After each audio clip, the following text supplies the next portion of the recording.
السلام عليكم ورحمة الله وبركاته دمانت ويدي السلام يعني دعدا أركيسان ودعدا يقول لي ياك بدنا التاريخ ذا كدعدا وحنا كنا عادي مقالة برلين عاصمة وطنك جرماني halka أركيسان وإمام سيدا على كنيسينتا مساجك يا لما مقالة برلين أيام maalintii jimcaha hal ugu soo bandhig calanka kaniisinta taasoo leeyahay kaniisnimadu waa xalaal ninka arkaysana uu yahay khadiibkii masaajidka oo maalintii jimcaha kaga qodbadeeyay inay kaniisnimadu ama geynimadu ama muslimnimadu ay yihiin wax xalaal ah ayna fiican tahay la isdhexgalo runtii waxa noqday dhacdadii ugu la yaabka badneed ee intii dad wadan muslim ama dad wadan muslim ay degan yihiin ka dhacda ninka sheekha arkaysaan ayaa ku qudbadeeyay masaajidka dhexdiisa ku ogolaaday markii dambena calankii iyada la wada ayuu dibadda la soo baxay saad arkaysaan waxaana ka dhacday isla wadanka Germany waliba khaasatan caasimadda Berlin dadka adduunka jooga dhan baa ayaa la yaabay commentayaal badan baa lagaga falceliyay arrintan si u dhacday runtii waxay taasi cadeynaysaa in calaamadihii qiyaamaha mid kamid ah la arkay qiyaamihiina uu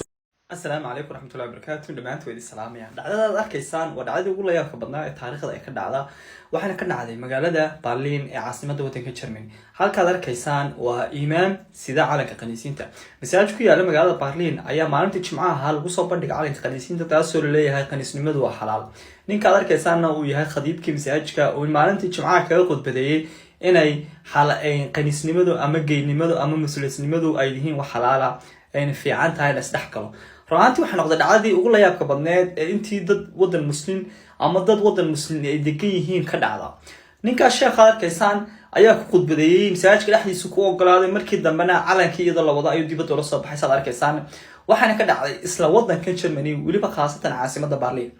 dadka adduunka jooga dhan baa ayaa la yaabay commentayaal badan baa lagaga falceliyay arrintan si u dhacday runtii waxay taasi cadeynaysaa in calaamadihii qiyaamaha mid kamid ah la arkay qiyaamihiina uu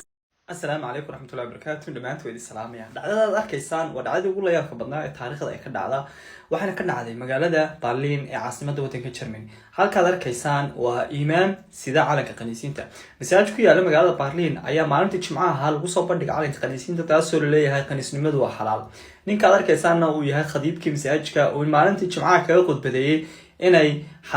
kaniisnimadu ama geynimadu ama muslimnimadu ay yihiin wax xalaal ah ayna fiican tahay la isdhexgalo runtii waxa noqday dhacdadii ugu la yaabka badneed ee intii dad wadan muslim ama dad wadan muslim ay degan yihiin ka dhacda ninka sheekha arkaysaan ayaa ku qudbadeeyay masaajidka dhexdiisa ku ogolaaday markii dambena calankii iyada la wada ayuu dibadda la soo baxay saad arkaysaan waxaana ka dhacday isla wadanka Germany waliba khaasatan caasimadda Berlin dadka adduunka jooga dhan baa ayaa la yaabay commentayaal badan baa lagaga falceliyay arrintan si u dhacday runtii waxay taasi cadeynaysaa in calaamadihii qiyaamaha mid kamid ah la arkay qiyaamihiina uu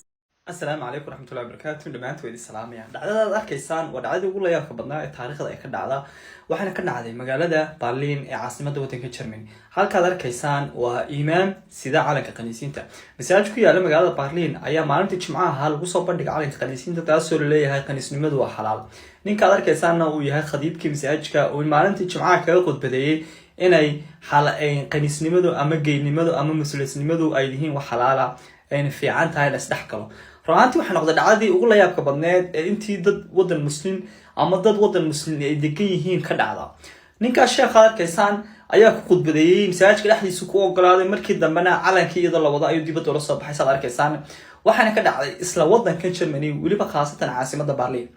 dadka adduunka jooga dhan baa ayaa la yaabay commentayaal badan baa lagaga falceliyay arrintan si u dhacday runtii waxay taasi cadeynaysaa in calaamadihii qiyaamaha mid kamid ah la arkay qiyaamihiina uu